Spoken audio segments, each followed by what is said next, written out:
Vamos a continuar nuestro estudio y en la clase que nos queda esta mañana vamos a estudiar en cuanto al cumplimiento final de Mateo 24. No vamos a alcanzar a terminar todo el material sobre el cumplimiento final, pero en esta sesión vamos a comenzar y luego en la última sesión de hoy vamos a concluir el material sobre el cumplimiento final. Vamos a seguir la misma secuencia de eventos de Mateo 24. Y nuestro sílabo, en la página 34 está el material que queremos empezar a estudiar. Falsos cristos y falsos profetas. Ya vimos que esa fue una de las señales que se realizaron antes de la destrucción de Jerusalén. Note lo que dice la sierva del Señor en Deseado de todas las gentes, página 585. Se levantaron falsos profetas que engañaron a la gente y llevaron a muchos al desierto. Magos y hechiceros que pretendían tener un poder milagroso arrastraron a la gente en pos de sí a las soledades montañosas. Y ahora noten lo que ella dice. Pero esta profecía fue dada, ¿para cuándo? También para los últimos días. ¿Se van a levantar falsos profetas en los últimos días? ¿Se han levantado falsos profetas? Aquí les menciono solamente algunos. David Koresh. ¿Se recuerdan de David Koresh en Waco, Texas? Tenemos a Jim Jones en Guyana, que decía que era la encarnación de Cristo. José Luis de Jesús Miranda, no sé si ustedes han oído hablar de ese individuo, un puertorriqueño con sede en Miami, creo que murió si no me equivoco. Su púlpito tenía escrito SSS, que equivale a 666, y animó a sus seguidores que se colocaran un tatuaje con el número 666. Pretendía ser el Cristo. Y lógicamente todos los papas de Roma profesan ser representantes de Cristo en la tierra. Así que esta señal se está cumpliendo y vamos a encontrar que más y más se va a intensificar en su cumplimiento. Ahora, ¿qué tal guerras, pestilencia, terremotos y hambres? Nuevamente leo del Espíritu de Profecía, Eventos de los Últimos Días, página 24. En las escenas finales de la historia de esta tierra, la guerra prevalecerá. ¿Habrá qué más? Epidemias. ¿Qué son epidemias? Enfermedades, ¿verdad? Pestilencia. Habrá epidemias, mortandad y ¿qué más? Hambre. ¿Eso está en Mateo 24? ¿Cómo no? Las aguas del abismo rebosarán sus límites. Incendios e inundaciones destruirán la propiedad y la vida. Debiéramos estar alistándonos para las mansiones que Cristo ha ido a preparar para los que le aman. Así que noten que ella dice que va a haber guerra, va a haber epidemias, mortandad, hambre, incendios, inundaciones. Muy parecido a las señales que vimos en Mateo 24. En Eventos de los Últimos Días, página 27, dice ella también, aumentarán las hambrunas, las pestilencias barrerán a miles. A nuestro alrededor hay peligros procedentes de las potencias externas y de las operaciones satánicas de adentro. Pero ahora se está ejerciendo el poder restrictivo de Dios. Es decir, que ahora Dios está reteniendo a través de los 4 ángeles los vientos. Y cuando se suelten los vientos, ella dice que la imaginación más fecunda no puede alcanzar a discernir lo que va a pasar. Va a suceder lo mismo que pasó en Jerusalén. Es inconcebible para la mente humana pensar que esa condición podría alcanzar a todo el mundo. Y luego entonces tenemos esta cita de la hermana White, Conflicto de los Siglos 575 y 576. Dice la sierva del Señor, el objeto de Satanás consiste en hostigar a las naciones a hacerse, ¿qué cosa? Mutuamente la guerra. Ahí está una de las señales de Mateo 24. Pues de este modo puede distraer los espíritus o las mentes de los hombres de la obra de preparación necesaria para subsistir en el día del Señor. Al par que se hace pasar ante los hijos de los hombres, como un gran médico que puede curar todas sus enfermedades, Satanás producirá ¿qué cosa? Ve, ahí están las epidemias, enfermedades y desastres, al punto que ciudades populosas sean reducidas a ruinas y desolación. Escuchen bien, todavía no hemos visto eso. Ciudades populosas reducidas a ruinas y desolación por enfermedades, dice ella, epidemias. Sigue diciendo, ahora mismo está obrando. Ejerce su poder en todos los lugares y bajo mil formas. En las desgracias y calamidades de mar y de tierra, en las grandes conflagraciones, esas son guerras grandes, en los tremendos huracanes y en las terribles tempestades de granizo, en las inundaciones, en los ciclones, en las mareas extraordinarias y en los ¿qué? Terremotos. Ahora ella agrega muchas señales que no se mencionan en Mateo 24, que son, por ejemplo, tempestades de granizo, inundaciones, ciclones, mareas extraordinarias, sería lo que nosotros llamamos tsunamis, y luego dice aquí también terremotos. Luego sigue diciendo en cuanto al hambre, destruye las mieses casi maduras, y a ellos siguen, ¿qué cosa? La hambruna y la angustia. Propaga por el aire emanaciones mefíticas, y miles de seres perecen en la, ahí está otra de las señales, pestilencia. Estas plagas irán menudeando o aumentando más y se harán más y más desastrosas. Es decir, va a haber más de estas señales y cada vez van a ser más desastrosas. Yo pregunto, ¿se van a volver a cumplir estas señales de guerras y rumores de guerras, nación contra nación, hambres, pestilencias, alborotos en la sociedad, etcétera? La sierva del Señor lo ha predicho, tal cual lo dice Mateo 24. Ahora, ¿cuál es el propósito de Satanás en causar todas estas cosas preliminares? Todos estos desastres, todos estos problemas en la sociedad, las guerras. ¿Cuál es el propósito de Satanás? Quiero completar la cita que acabo de leer. Y luego, después de todas estas cosas, de causar todo esto que leímos, y luego el gran engañador hará ¿qué cosa? Persuadirá a los hombres de que son los que sirven a Dios los que causan esos males. ¿Recuerdan Mateo 24? Entonces, dice, los van a perseguir inmediatamente después de hablar de estas señales. La hermana White está diciendo exactamente lo mismo. Sigue diciendo ella, la parte de la humanidad que haya provocado el desagrado de Dios, lo cargará a la cuenta de aquellos cuya obediencia a los mandamientos divinos es una reconvención perpetua para los transgresores.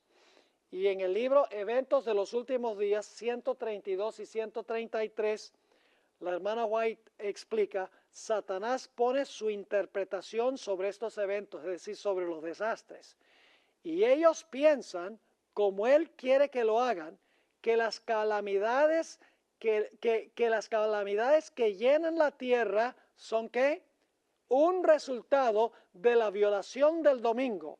Pensando apaciguar la ira de Dios, estos hombres influyentes promulgan leyes imponiendo la observancia del domingo. ¿Tienen alguna conexión? Guerras, rumores de guerras, pestilencias, hambres, alborotos, terremotos. ¿Tiene alguna conexión con finalmente echarle la culpa al pueblo de Dios? Obviamente que sí. Entonces ya vimos que esto pasó en Mateo y va a pasar al final de la historia. Y entonces, ¿qué va a pasar con el pueblo de Dios? ¿Qué tendremos que hacer en este tiempo difícil de crisis? El pueblo de Dios tendrá que comparecer ante ¿quiénes? Ante gobernantes y reyes. Note lo que dice la sierva del Señor en varias citas aquí. La primera cita está en Joya de los Testimonios, tomo 2, página 411. Tendremos que comparecer ante magistrados para dar razón de nuestra lealtad a la ley de Dios, para dar a conocer los motivos de nuestra fe. Y los jóvenes debieran entender estas cosas. No es época de estar llevando a los jóvenes al cine. No es época de darle a los jóvenes mucha música y que gocen y que la pasen sabroso. No, no, esa no es la época.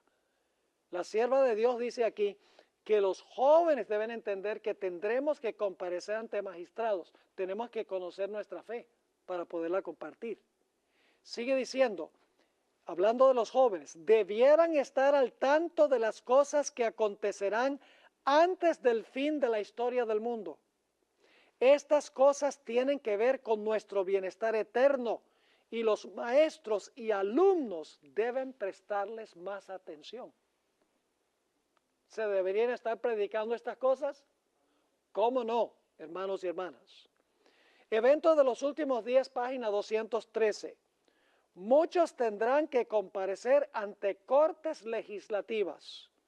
Algunos tendrán que comparecer ante reyes y ante los sabios de la tierra para responder por su fe. Aquellos que tienen solo una comprensión superficial de la verdad. ¿Quiere Satanás que seamos superficiales, hermanos y hermanas?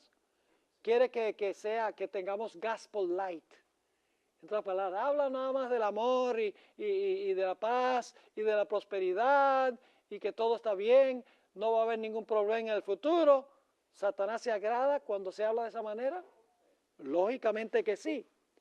Dice, aquellos que tienen solo una comprensión superficial de la verdad no serán capaces de exponer claramente las Escrituras y dar razones definidas de su fe. Se confundirán y no serán obreros que no tengan de qué avergonzarse. Que nadie se imagine que no tiene necesidad de estudiar, porque no debe predicar en el púlpito sagrado. ¿No sabéis qué puede Dios requerir de vosotros? Por eso tenemos esta clase ancla, porque queremos profundizar en la palabra de Dios. Queremos que luego ustedes salgan de acá y usen esto para instruir a otras personas en cuanto a lo que ha pasado y lo que va a pasar, porque algún día tendremos que dar razón de nuestra fe ante la gente poderosa del planeta. Una última cita en esta sección en la Review and Herald del 18 de diciembre de 1888, dice la sierva del Señor, ahora no nos parece posible que alguno de nosotros tendrá que comparecer solo ante las autoridades. Pero si alguna vez Dios ha hablado por mi intermedio, llegará el tiempo cuando seremos llevados ante concilios y ante miles de personas por causa de su nombre. ¿Recuerdan que Jesús dijo que la persecución sería por causa de su nombre? Usa la misma expresión. Y cada uno tendrá que dar razón de su fe.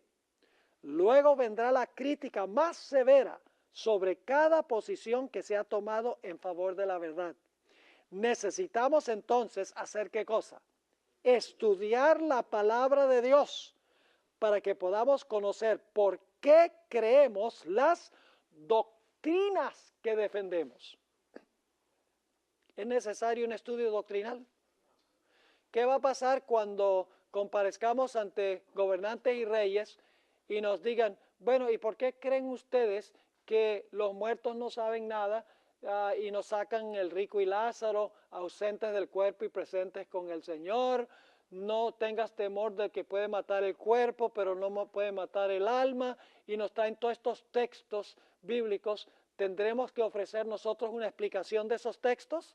¿Cómo no que sí? Tenemos que estudiar estas cosas, hermanos y hermanas. Ahora, ¿quién nos ayudará cuando tengamos que testificar ante gobernantes y reyes? En Mateo decía, y en Lucas y en Marcos, ¿nos va a ayudar quién? El Espíritu Santo.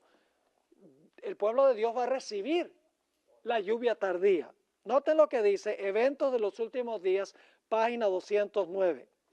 Aquellos que reciben a Cristo como su Salvador personal, resistirán las pruebas de estos últimos días.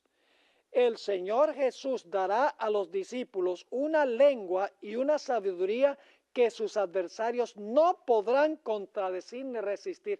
Nosotros encontramos esa misma expresión cuando estudiamos el cumplimiento histórico, absolutamente.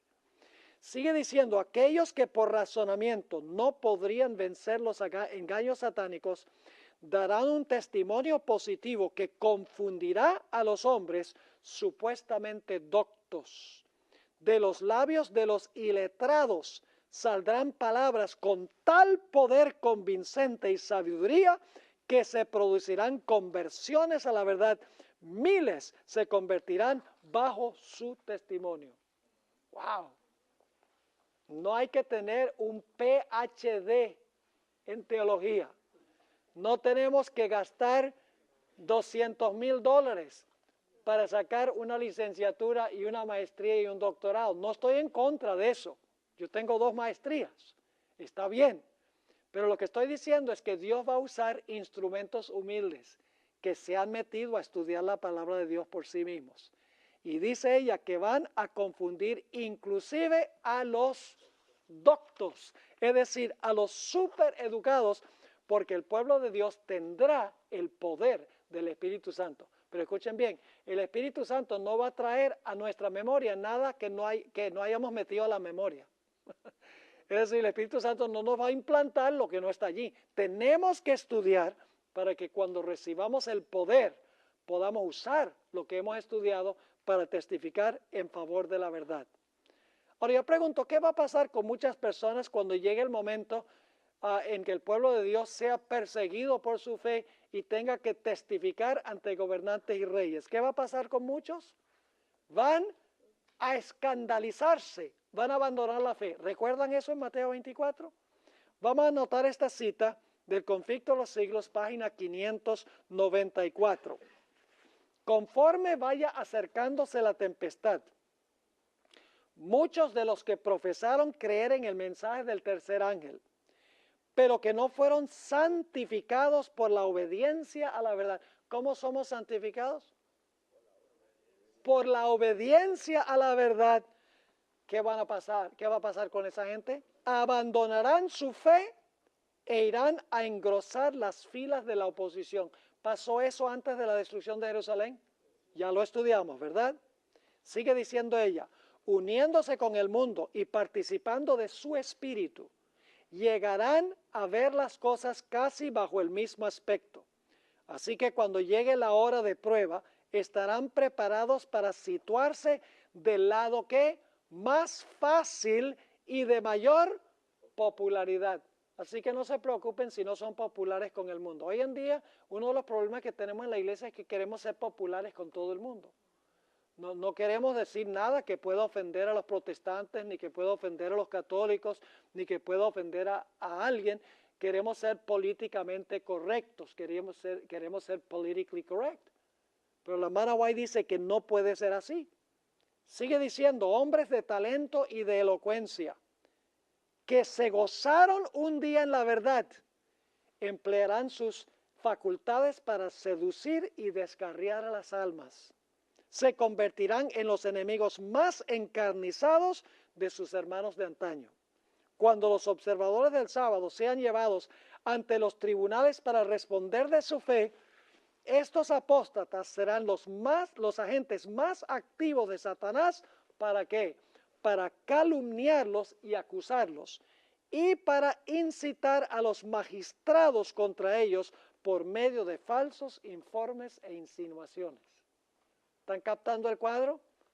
Va a pasar lo mismo al final de la historia que pasó antes de la destrucción de Jerusalén, exactamente igual.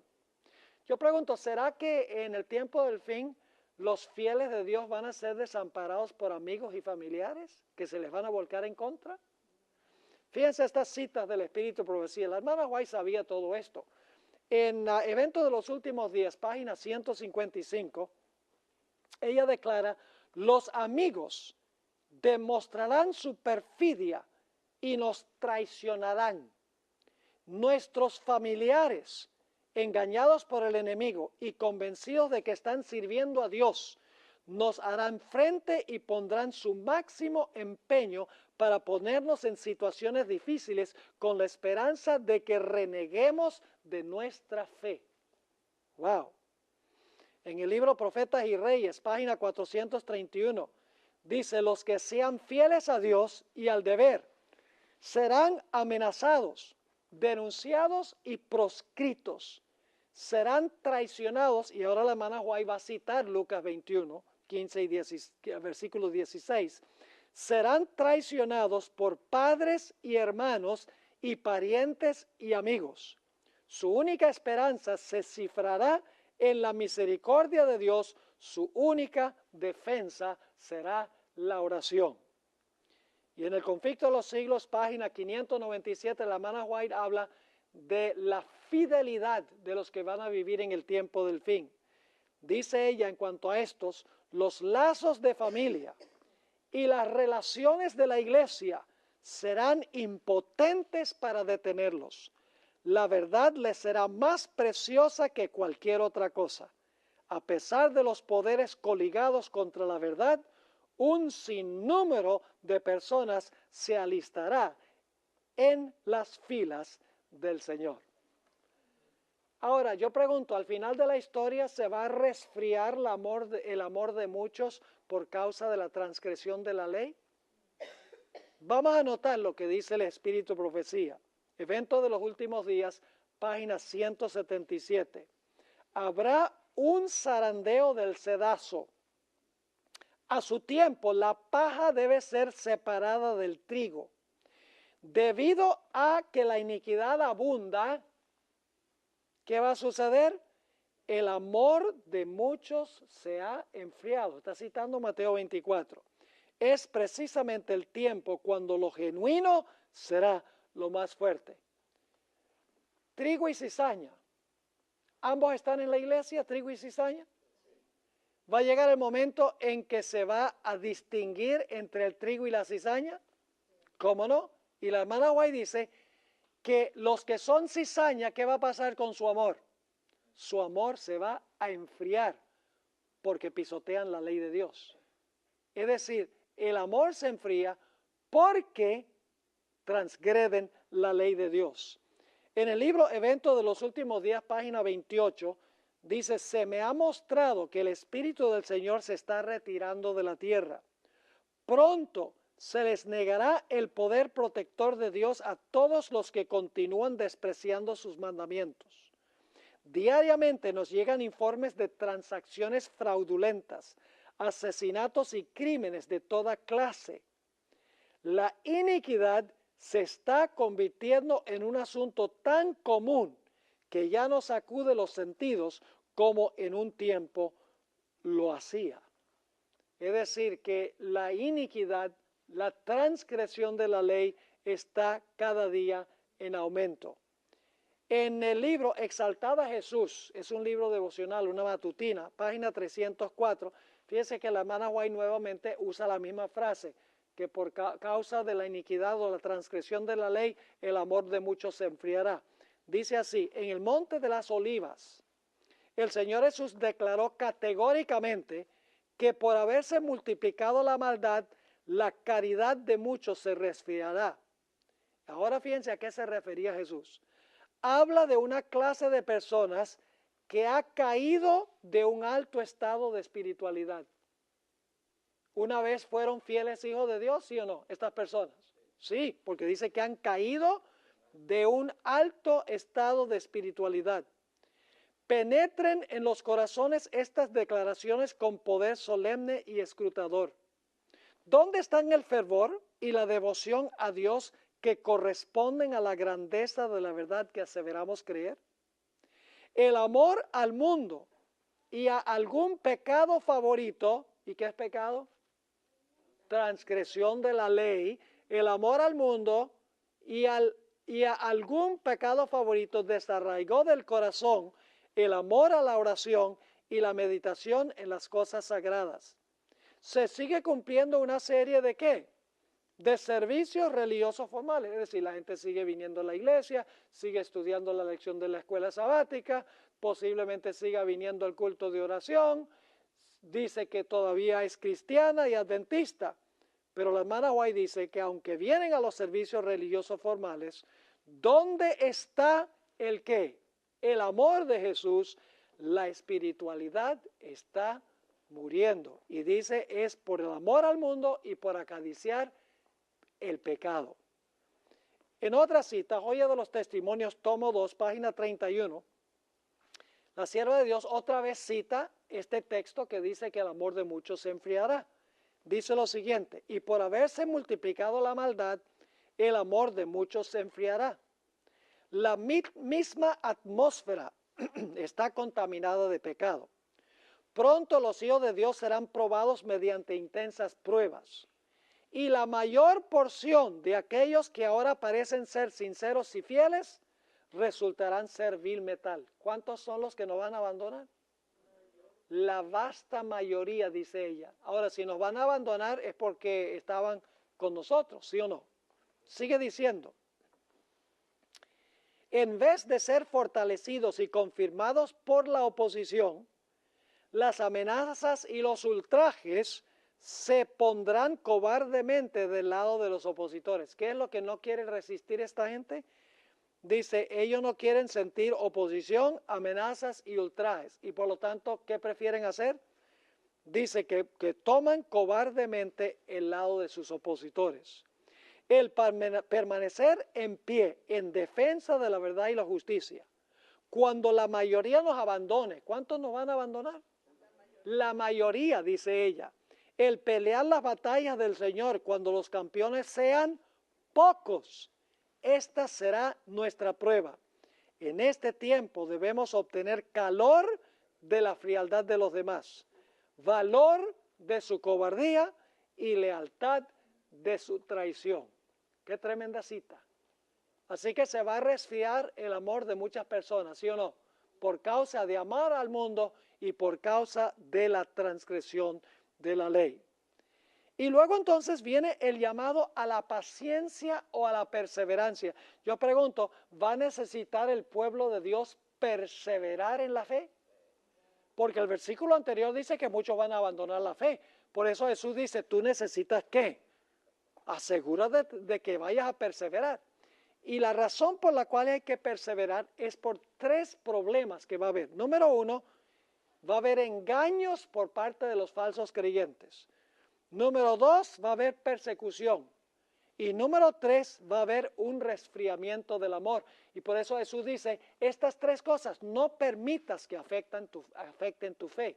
Persevera a pesar de los engaños, a pesar de la persecución y a pesar del enfriamiento del amor. Yo pregunto, el libro de Apocalipsis nos dice que al final de la historia el pueblo de Dios va a necesitar perseverancia. ¿Cómo no? Apocalipsis el capítulo 14 y el versículo 12, tristemente la palabra griega no se traduce correctamente, la palabra griega hupomoné, que significa perseverar. Es el mismo texto que en Mateo dice, el que perseverare hasta el fin, este será salvo. Dice en Apocalipsis 14, 12, aquí está la perseverancia de los santos, los que guardan los mandamientos de Dios y ¿qué? Y la fe de Jesús. ¿Y saben dónde aparece esa declaración? Si ustedes leen Apocalipsis 14, 9 al 11, los versículos que vienen inmediatamente antes de esto, habla sobre la prueba de la bestia, su imagen y su marca. Después de hablar de la bestia, su imagen y su marca, inmediatamente después dice, pero Dios va a tener un pueblo que tiene la perseverancia de los santos, que guarda los mandamientos de Dios y tiene la fe de Jesús. Es decir, Dios va a tener un pueblo que va a perseverar en medio de la tribulación final. Esta paciencia se ilustra en una parábola que contó Jesús, la parábola de la viuda persistente. Si ustedes leen Biblias, van a encontrar que el subtítulo dice que esta parábola se llama la parábola del juez injusto. Pero me parece que ese no es un buen título para esta parábola, porque la parábola no es en cuanto al juez, es en cuanto a una viuda persistente. Yo le digo la parábola de la viuda persistente. Esta parábola se aplica especialmente a los últimos días. Y usted dice, ¿cómo sabemos eso? Porque inmediatamente antes de la parábola, Jesús venía hablando de los días de Noé y los días de Lot, así será la venida del Hijo del Hombre. Es decir, inmediatamente antes de la parábola, Jesús está hablando de la segunda venida. Y la parábola termina con una pregunta, cuando venga el Hijo del Hombre, ¿hallará fe en la tierra? Es Es decir, la parábola se encuentra entre dos referencias a la segunda venida. Se aplica a los que van a estar viviendo en el tiempo del fin y la paciencia que van a necesitar. Vamos a leer esta parábola y la interpretamos rápidamente. También le refirió Jesús una parábola sobre la necesidad de orar siempre y no qué, y no desmayar. Podríamos decir la necesidad de perseverar en la oración. No desmayar significa perseverar. Ahora, noten el versículo 2 diciendo, había en una ciudad un juez. El juez representa a Dios. Y usted dice, no puede ser, pastor, porque dice que el juez ni temía a Dios ni respetaba a hombre. Pero por ahora quiero que recuerden que el juez representa a Dios, a pesar de que dice aquí que no temía a Dios ni respetaba a hombre. Y les voy a explicar en un momento en qué sentido es esto. Versículo 3. Había también en aquella ciudad una viuda. ¿Qué representa una mujer simbólicamente en la Biblia? Una mujer simbólicamente representa la iglesia, ¿verdad? Esta es una mujer. Si es una mujer ramera, ¿qué clase de iglesia representa? Una iglesia que se ha prostituido, una iglesia caída. Aquí es una mujer ¿qué? Viuda. Es decir, una mujer que, vamos a leer la historia, ha perdido todo apoyo humano, ha perdido todo lo que tiene. Yo pregunto, ¿va a llegar un momento en la historia cuando la iglesia, cuando los fieles de Dios van a perder todo lo que tienen? Sí, esto está hablando de la condición del pueblo de Dios al final de la historia, cuando han perdido todo apoyo humano, han perdido casas, han perdido familia, han perdido dinero, han perdido carros, han perdido su ropa, han perdido su libertad. Lo único que no han perdido es la vida. Eso representa esta viuda. Así que la viuda representa el pueblo de Dios en el tiempo del fin que ha perdido todo. El juez representa a Dios. Ahora sigue diciendo que esta viuda venía al juez, es persistente, es decir, es perseverante, no desmaya. Y dice que la viuda le declara al juez, hazme justicia de mi adversario. Oh, la viuda tiene un adversario que fue el que le quitó todo. Ahora, ¿quién representa el adversario? El diablo. Esa misma palabra, antidicon, en griego, se usa en 1 Pedro 5:8, donde dice, vuestro adversario el diablo anda cual león rugiente buscando a quien devorar. Es decir, el adversario que le va a quitar todo al remanente final es ¿quién? El diablo. Y esta mujer viene al juez y el juez ¿qué hace? Vamos a encontrar en el versículo 4, él no quiso por algún tiempo. ¿Hay una demora, sí o no? Sí hay una demora en responder las plegarias. ¿Se rinde la viuda? Porque el juez no le contestó la primera, la segunda, tercera vez. No. Ella sigue viniendo y viniendo y viniendo. Persevera. No tiene nada, pero persevera en venir al juez. Así que dice, él no quiso por algún tiempo, pero después de esto dijo dentro de sí, aunque ni temo a Dios ni tengo respeto a hombre, sin embargo, porque esta viuda me es molesta, le haré justicia, no sea que viniendo de continuo me agote la paciencia. Es decir, el juez dice, le voy a dar a la viuda lo que ella está pidiendo para quitármela de encima porque ya me tiene cansado. Ahora dice, ¿cómo puede eso representar a Dios? Representa a Dios a manera de contraste. Vamos a notar la interpretación que Cristo mismo dio de la parábola. Noten el versículo 6. Y dijo el Señor, oíd lo que dijo el juez injusto. Ahora viene Jesús a explicar lo que significa la parábola. ¿Y acaso Dios no hará justicia? ¿Quién representa el juez? ¿A Dios? ¿El juez finalmente hizo justicia, sí o no? Aquí dice, ¿y acaso Dios no hará justicia a quiénes? A sus escogidos. ¿Qué representa la viuda? A los escogidos. Yo pregunto, en Mateo 24 se mencionan los escogidos pasando por un tiempo de angustia terrible. La misma palabra escogidos. Así que dice, oíd lo que dijo el juez injusto. ¿Acaso Dios no hará justicia a sus escogidos? ¿Los escogidos también van a clamar día y noche a Dios? Sí, que claman a Él día y noche, aun cuando ¿qué? Aun cuando se demore en responderles.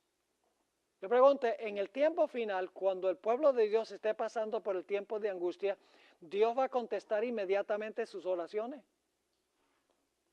Dios inmediatamente dice, Señor, ¿por qué he perdido todo? Tómalo todo. No. ¿Va a haber una demora? Va a haber una demora. El pueblo de Dios va a clamar ¿qué? Día y noche. Pero finalmente, yo pregunto, ¿el juez le hizo justicia a la viuda? Finalmente Dios le va a hacer justicia al pueblo de Dios y le va a devolver lo que tenían con creces y los va a vengar de su enemigo Satanás. ¿Cómo no? Y usted dice, ¿cómo es que el juez puede representar, el juez injusto puede representar a Dios? Esa manera de contraste. Lo que está diciendo Jesús es, si un juez injusto, que ni teme a Dios ni a hombre, le responde las plegarias a una viuda por quitársela de encima, ¿cuánto más Dios va a responder las plegarias de su pueblo porque los ama? Es decir, ambos van a responder, pero van a responder por diferente razón. ¿Me están entendiendo? Esta parábola se aplica a la perseverancia del pueblo de Dios en el tiempo del fin. Ahora, queremos notar también que va a haber una predicación final del Evangelio en medio de la persecución y de la dificultad que va a tener el pueblo de Dios, yendo hasta a donde están magistrados, testificando por la fe, amigos traicionándolos, perdiendo todo lo que tienen. Sin embargo, el pueblo de Dios, ¿qué va a hacer? Va a proclamar el Evangelio ¿a dónde? A todo el mundo, en las circunstancias más difíciles. Dice Mateo 24:14, y será predicado este evangelio en todo el mundo. Ya vimos que se predicó en todo el mundo en la época de Pablo, ¿verdad? El mundo habitado, el imperio romano. Para testimonio a todas las naciones, y entonces vendrá el fin. ¿Tiene una aplicación mayor este versículo al final de la historia? A todo el mundo, todas las naciones. ¿Cómo no?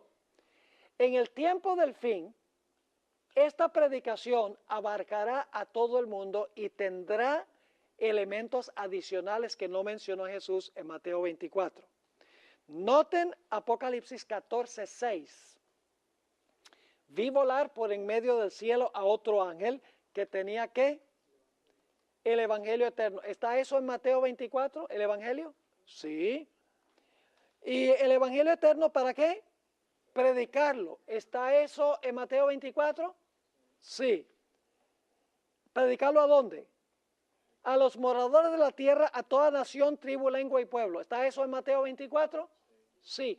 Pero ahora quiero que noten que el mensaje del primer ángel dice cuál es el mensaje, cuál es el evangelio. Dice, diciendo a gran voz, temed a Dios y dadle gloria, porque la hora de su juicio ha llegado.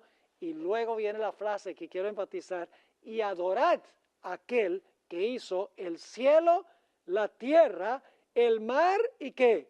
El mar y las fuentes de las aguas. El evangelio al final va a enfatizar que debemos adorar ¿a quién? Al Creador. ¿Por qué creen ustedes que el mensaje final es que debemos adorar al Creador? ¿Cuál es la señal del Creador? El sábado.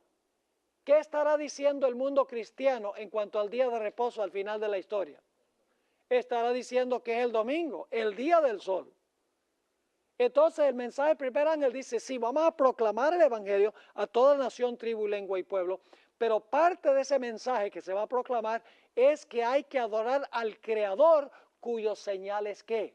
Cuya señal es la observancia del sábado. Ahora quiero leerles esta cita de la hermana White en El Deseado de todas las gentes, página 587. En la profecía referente a la destrucción de Jerusalén, Cristo dijo, y por haberse multiplicado la maldad, la caridad o el amor de muchos se resfriará, mas el que perseverare hasta el fin, éste será salvo. Y será predicado este evangelio del reino en todo el mundo por testimonio a todos los gentiles, y entonces vendrá el fin. Ahora fíjense lo que dice la hermana White. Esta profecía volverá ¿a qué? Ahí está clarito. Volverá a cumplirse. La abundante iniquidad de aquel día haya su contraparte. El versículo anterior dice que se va a aumentar la maldad porque transgreden la ley. ¿Están conmigo o no están conmigo? Ella dice, la abundante iniquidad de aquel día haya su contraparte, su lado opuesto en esta generación. Lo mismo ocurre con la predicación referente a la predicción referente a la predicación del Evangelio. Antes de la caída de Jerusalén, Pablo, escribiendo bajo la inspiración del Espíritu Santo, declaró que el Evangelio había sido predicado a toda criatura que está debajo del cielo. Así también, ahora, antes de la venida del Hijo del Hombre, el Evangelio eterno ha de ser predicado a toda nación, tribu, lengua y pueblo. ¿Está claro? La hermana White está aplicando todo lo que sucedió en relación con Jerusalén antes de su destrucción con lo que va a pasar finalmente con el pueblo de Dios. Pero ahora necesitamos hablar un poco sobre la abominación asoladora. ¿Será que eso se va a repetir también de nuevo? ¿Ustedes creen? Si todo lo demás se va a cumplir de nuevo, como hemos visto, entonces debe haber un cumplimiento final de la abominación asoladora, ¿sí o no? ¿Recuerdan ustedes en Ezequiel el capítulo 8 cuál era la más grande abominación de todas las abominaciones que se estaban cometiendo entre los que profesaban ser hijos de Dios? La adoración al Dios Sol. ¿Y quiénes específicamente estaban practicando la adoración al Sol? Los líderes espirituales en el propio santuario del Señor. ¿Será que al final de la historia la abominación tiene algo que ver con el sol, con la adoración del sol? Debemos mirarlo más cuidadosamente. Repasemos las características, y yo prometí darles un material, se los doy al final de la clase, para que no nos distraigamos ahora viéndolo. Al final de la clase les voy a dar algunas explicaciones. Repasemos lo que tenía el estandarte romano. En primer lugar, el estandarte romano tenía una guirnalda de oro circular que representaba el orbe del sol. Ese símbolo en el estandarte romano representaba al dios Sol Mitra, que había sido adoptado por Pompeyo en el año 63 cuando fue a Pérgamo, al área de Asia Menor. Digo, este sería un buen dios para adoptar para los romanos, y lo colocó y se colocó en el estandarte de los soldados romanos. Ustedes van a ver que el águila que se encuentra, porque no solamente está en la guirnalda de oro, sino que está un águila con las alas extendidas y su cabeza está virada hacia la derecha. Es un detalle interesante. Y el águila tenía flechas en sus garras. Ese es el estandarte de las legiones de los romanos. Ahora yo pregunto, ¿será que hay una nación contemporánea al final de la historia que también va a tener como símbolo el águila y tendrá algo que ver con el sol también? Vamos a hablar por unos minutos, los minutos que nos quedan, del gran sello de los Estados Unidos. ¿Saben ustedes lo que es el gran sello de los Estados Unidos? Está en el billete de $1. Van a encontrar dos círculos. Esos dos círculos son los dos lados del gran sello solar, digo yo, de los Estados Unidos. Ahora vamos a notar algunos detalles en cuanto a este sello que se encuentra en el billete de $1. Usted dice, bueno, eso está en un billete de $1, ¿qué tiene eso que ver? Vamos a ver algunos detalles. En primer lugar, los Estados Unidos sabemos que adoptaron esta insignia oficial directamente de los romanos. Sabemos que los fundadores de los Estados Unidos dijeron, vamos a tomar esta insignia directamente de las legiones romanas. Quiero que noten algunas cosas interesantes en cuanto a este gran sello. El gran sello es el emblema oficial de los Estados Unidos. Todas las proclamaciones y los documentos judiciales, legislativos y ejecutivos contienen este sello que autentica y certifica todos los actos oficiales del gobierno federal. Eso es muy importante.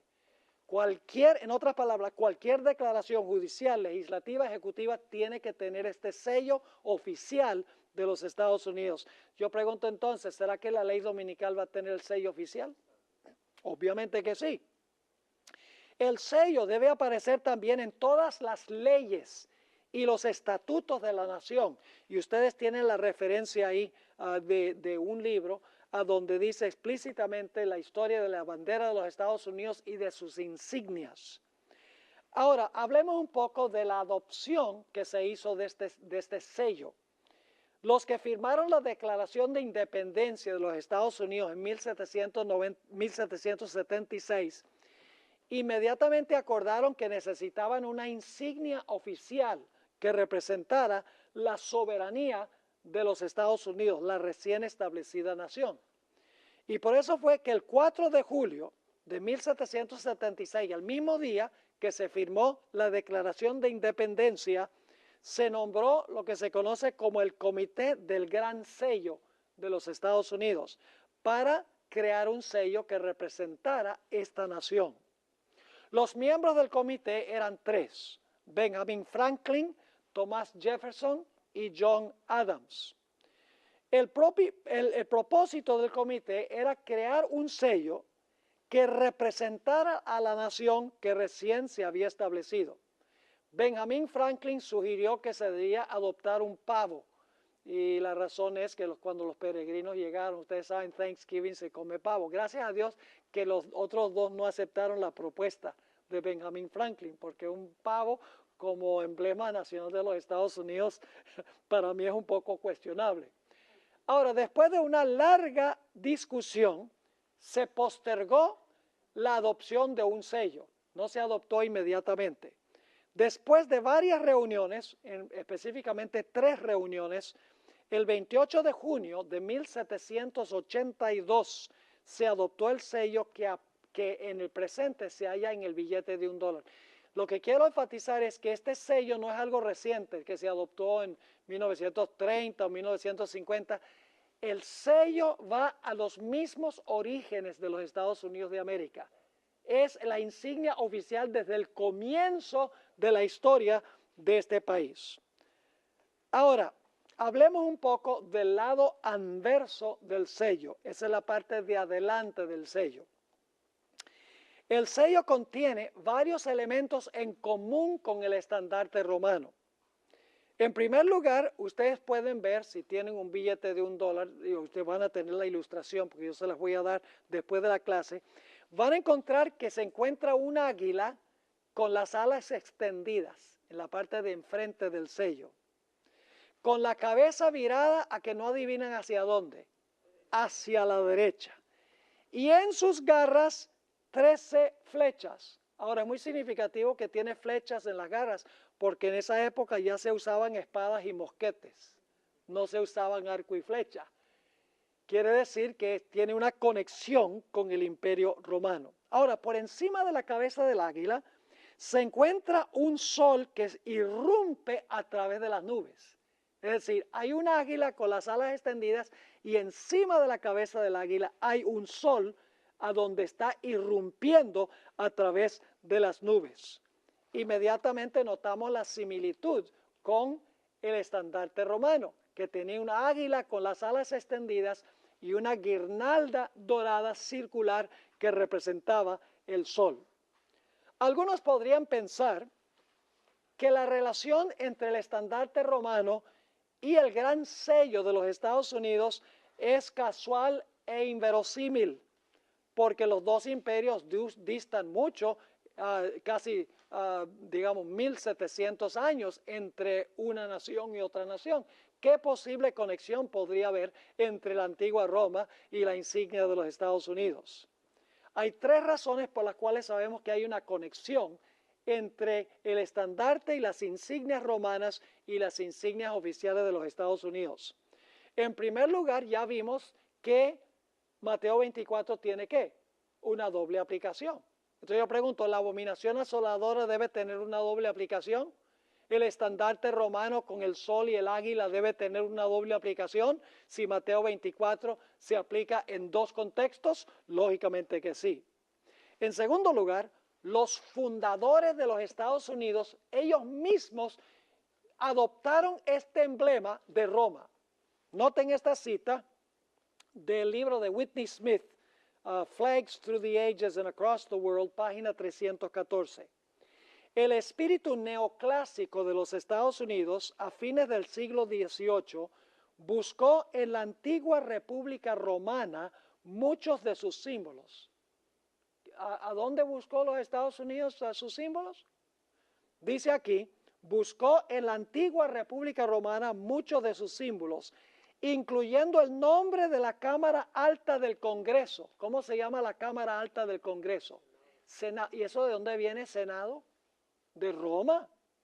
En Roma se introdujo el águila como un símbolo republicano, no del Partido Republicano, sino del estilo de gobierno que es república. En Roma se introdujo el águila como un símbolo republicano, por lo tanto, los americanos escogieron el águila nativa como emblema nacional en 1782. Los fundadores dicen, nosotros adquirimos este simbolismo ¿de dónde? De Roma. Y Mateo 24 tiene una doble aplicación. Elena G. de White, vamos a encontrar más adelante, también hace la conexión.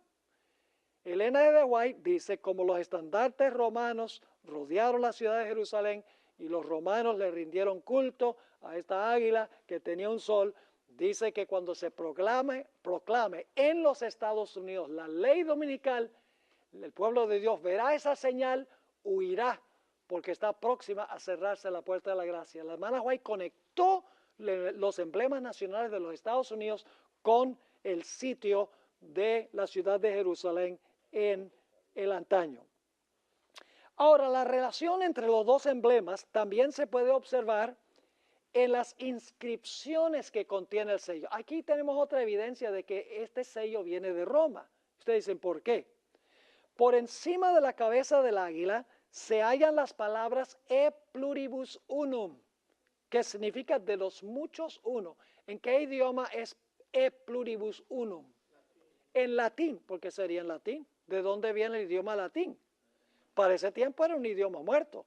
Viene de el Imperio Romano. Y luego encontramos estas palabras que están en latín. La historia demuestra también que los Estados Unidos adquirió muchos de sus conceptos del sistema legislativo y judicial de la antigua Roma.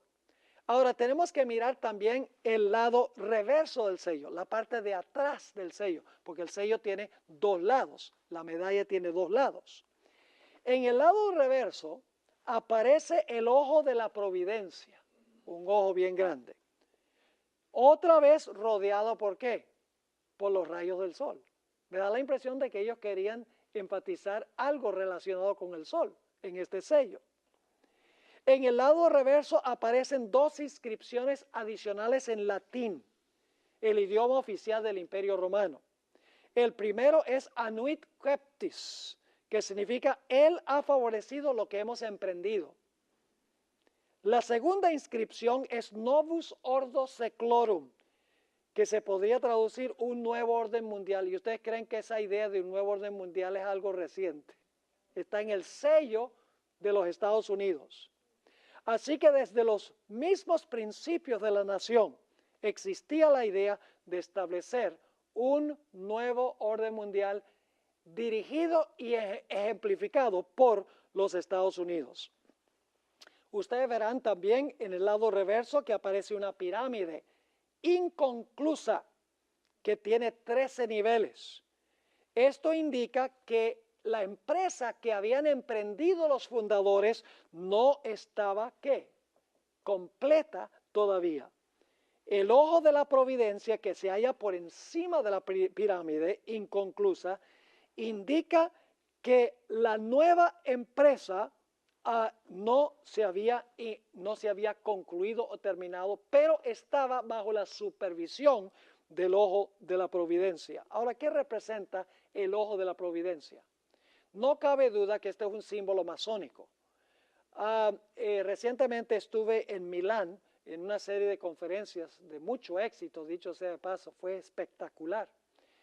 Y visité la catedral de Milán que la hermana White menciona en sus escritos, porque ella hizo un tour de Europa y visitó esa catedral.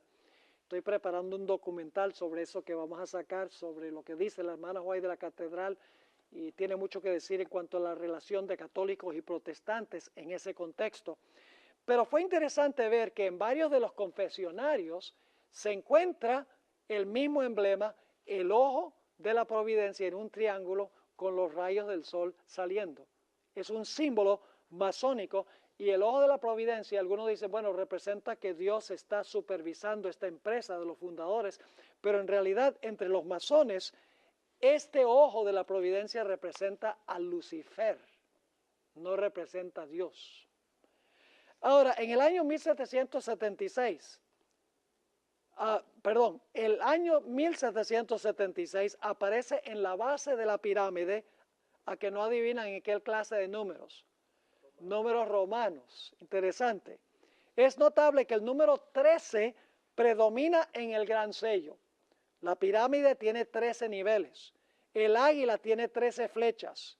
Por encima de la cabeza del águila hay 13 estrellas. Es bien conocido que el número 13 está relacionado con el ocultismo. Es interesante que Henry Wallace, un masón del grado 32, quien fue vicepresidente durante la administración del presidente Franklin Roosevelt, sugirió que se colocara el gran sello en una moneda. Pero el presidente Roosevelt dijo, no, lo que debemos hacer es colocarlo en el billete de $1. Y fue en 1935 que se colocó este gran sello que ustedes tienen en el billete de $1. Rápidamente, otros detalles interesantes. Después de las guerras de independencia, la palabra ejército le resultó desagradable y repugnante al pueblo norteamericano. Así que originalmente no se llamaban ejércitos las tropas de Estados Unidos, se llamaban ¿qué cosa? Legiones. Yo pregunto, ¿de dónde sale ese nombre legiones? De la Roma antigua. Aún hoy en día tenemos lo que se llama The American Legion. Así que muchas de las cosas que los Estados Unidos las adoptó directamente ¿de dónde? De Roma. Y vamos a encontrar que hay una conexión, y esto es algo fascinante que vamos a estudiar en la sesión de la tarde.